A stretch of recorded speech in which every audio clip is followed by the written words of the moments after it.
Hello friends, welcome to रीति study hub.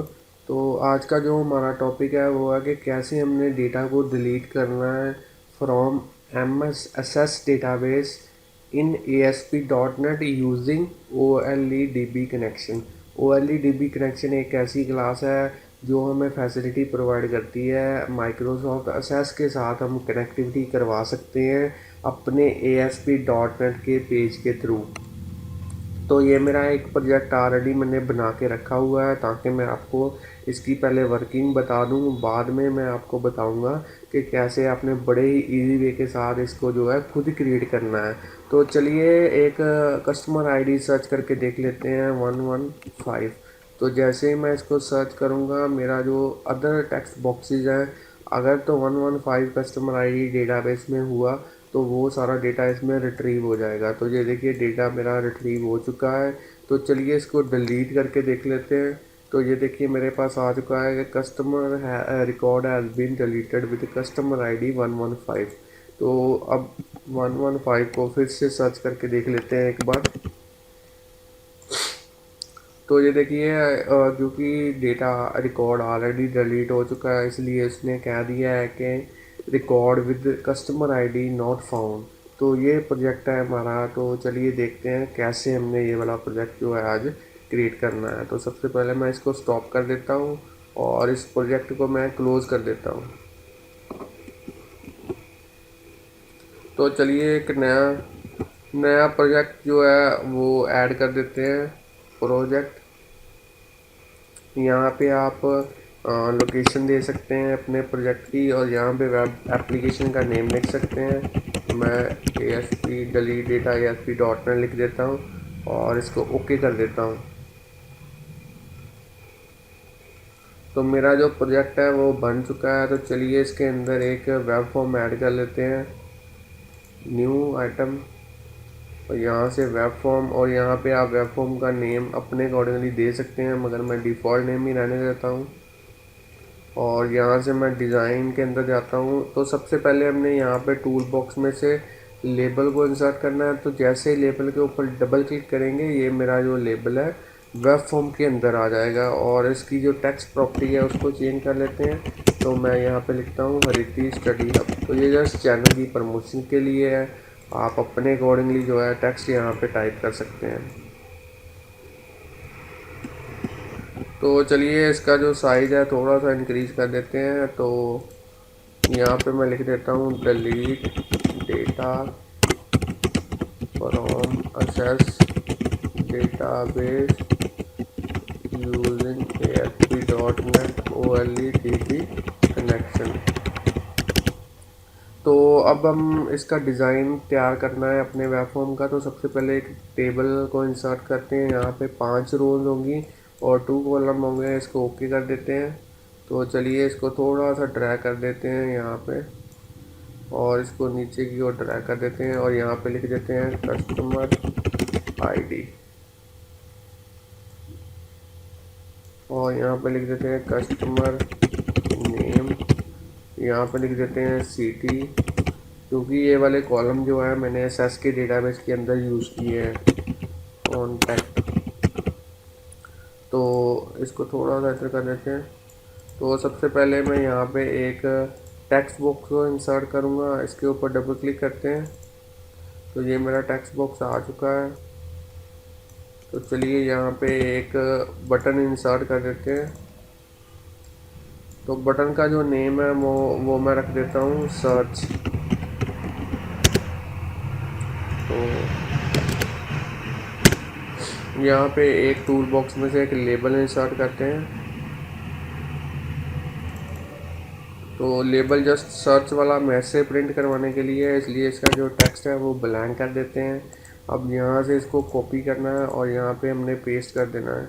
यहाँ पे फिर से पेस्ट कर देना है, यहाँ पे हमने फिर से पेस्ट कर देना। आप चाहें तो अलग अलग भी टेक्स्ट बॉक्सेस को इंसर्ट कर सकते हैं। तो बटन भी मैं यहाँ से कॉपी कर लेता हूँ और यहाँ पे पेस्ट कर देता हूँ। और बटन का जो नेम है यहाँ पे मैं रख देता हूँ अपडेट, सॉरी डिलीट, क्योंकि अपडेट वाला पहले ही मैं अपलोड कर चुका हूँ वीडियो। तो यहाँ पे मैं इस लेबल को फिर से कॉपी कर लेता हूँ और यहाँ पे मैं जो है अपने लेबल को पेस्ट कर देता हूँ। चलिए, इसका डिज़ाइन काफ़ी हद तक तैयार हो चुका है, तो सारे ही टेबल को सिलेक्ट करते हैं और यहाँ से इसका जो बीजी कलर है वो सिलेक्ट कर लेते हैं और यहाँ से इसका बॉर्डर जो है 1 कर देते हैं। तो ये देखिए जो मेरा डिज़ाइन है वो तैयार हो चुका है। तो चलिए अब देखते हैं कि कौन सा डेटाबेस हमने यूज़ करना है। तो ये मैंने ऑलरेडी एक डेटाबेस क्रिएट करके रखा हुआ है, कस्टमर डेटाबेस, जो कि एमएस एसएस में मैंने क्रिएट किया है। अगर आपको डेटाबेस क्रिएट करना नहीं आता तो आप मेरी एक वीडियो है चैनल के ऊपर, retrieve data from MS SS database, तो वो देख सकते हैं। तो ये देखिए ये टेबल का नेम है कस्टमर डिटेल। तो इसके अंदर जो डिज़ाइन व्यू है इसका वो दिखा देता हूँ आपको। तो ये मेरा डिज़ाइन है, इसमें मैंने 4 कॉलम्स यूज़ किए हैं। आप वीडियो को यहाँ पे पॉज करके इसको कॉपी के ऊपर नोट डाउन कर सकते हैं। तो जो डेटा ऑलरेडी मैंने एंटर कर रखा है वो भी आपको दिखा देता हूँ। तो ये देखिए ये सारा डेटा जो है मैंने ऑलरेडी इस टेबल के अंदर जो है एंटर कर रखा हुआ है। तो चलिए इसको क्लोज़ कर देता हूँ अब मैं। तो इसको अपने प्रोजेक्ट के अंदर कैसे ऐड करना है वो काफ़ी इम्पोर्टेंट है। तो सबसे पहले इस ऐप अंडरस्कोर डेटा फोल्डर के ऊपर राइट क्लिक करना है और ऐड, और उसके बाद में एग्जिस्टिंग आइटम।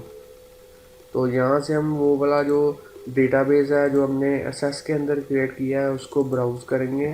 तो यहाँ से मैं देख लेता हूँ कस्टमर डेटाबेस ये वाला है, इसको ऐड कर देते हैं अपने प्रोजेक्ट के अंदर। तो ये देखिए डेटाबेस जो है प्रोजेक्ट के अंदर आ चुका है। तो अब जो मेन पार्ट है हमारा वो है कोडिंग का। तो आइए सर्च के ऊपर डबल क्लिक करते हैं। तो इसके क्लिक के बटन के ऊपर कोडिंग करने से पहले सबसे पहले ज़रूरी जो नेम स्पेसिस है वो हम ऐड करेंगे। पहली है सिस्टम डॉट डेटा और उसके बाद में है using system dot data dot OLEDB। तो ये दोनों जो है नेम स्पेसिस आपने यूज़ करनी है। वैसे मैं सारी कोडिंग वीडियो की डिस्क्रिप्शन में दे दूँगा, आप वहाँ से भी कॉपी कर सकते हैं। तो चलिए अब सर्च के ऊपर कैसी कोडिंग करनी है वो ऑलरेडी मैंने कर रखी है, तो ये कोडिंग मैं आपको भी दे दूँगा। और सबसे पहले हमने 4 जो है ऑब्जेक्ट डिक्लेयर करने हैं। कौन से ऑब्जेक्ट डिक्लेयर करने हैं, किस क्लास के रिलेटेड, तो वो क्लासेज है।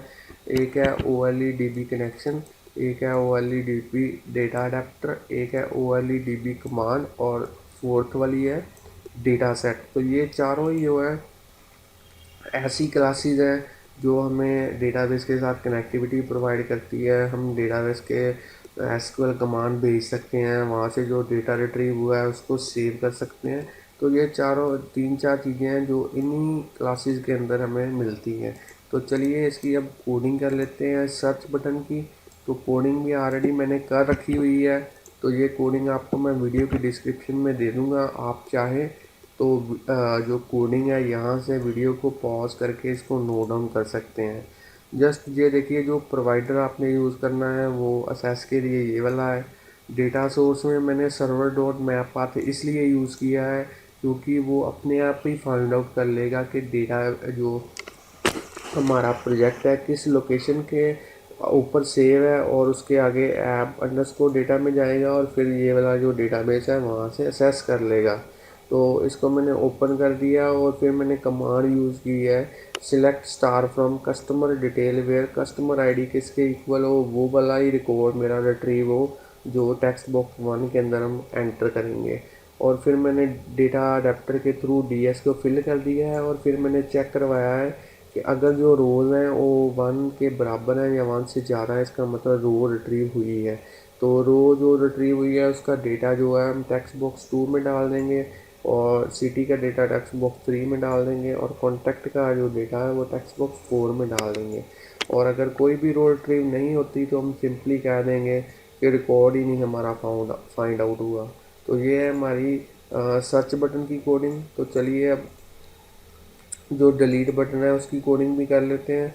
तो वो कोडिंग भी मैंने ऑलरेडी कर रखी हुई है, इसको कॉपी कर लेते हैं यहाँ से और यहाँ पे हम इसको पेस्ट कर देते हैं। तो प्रोवाइडर जो मैंने यूज़ किया है वो सेम है असेस के लिए, डेटा सोर्स भी सर्वर जो मैप पाथ वाला सेम है। बस जो मैंने एक कमांड यूज़ की है वो है delete star from customer detail where customer ID जो भी कस्टमर आईडी इस टेक्स्ट बॉक्स 1 के इक्वल होगी वो यहाँ से डिलीट हो जाएगी और हमारे पास मैसेज आएगा आ जाएगा कि कोड हैज़ बीन डिलीटेड। तो चलिए इस कोडिंग को भी आप यहाँ पे वीडियो को पॉज करके नोट डाउन कर सकते हैं।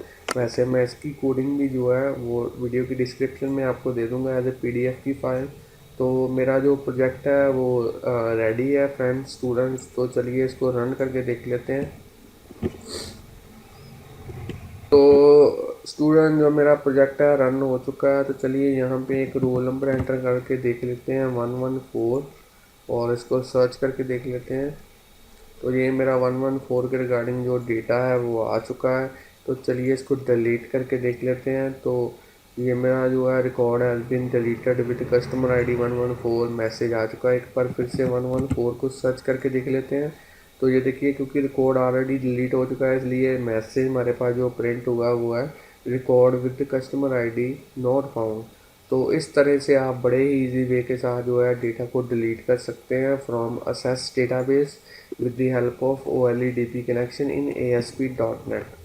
तो फ्रेंड जो अगर आपको हमारा कोई भी वीडियो अच्छा लगा है तो लाइक शेयर और कमेंट करना मत भूलिए। और अगर आपको हमारा चैनल अच्छा लगा है तो इसको सब्सक्राइब ज़रूर कीजिए क्योंकि मैं डेली कोई ना कोई प्रोग्राम इसके ऊपर अपलोड करता रहता हूँ और बड़े ही इजी वे के साथ आपको समझाता हूँ कि कैसे आप जो वो वाला प्रोग्राम जो है वो क्रिएट कर सकते हैं। तो अगर मेरे अदर वीडियोज़ आप देखना चाहते हैं तो इन लिंक्स के ऊपर आप क्लिक कर सकते हैं। तो thanks friend for watching videos.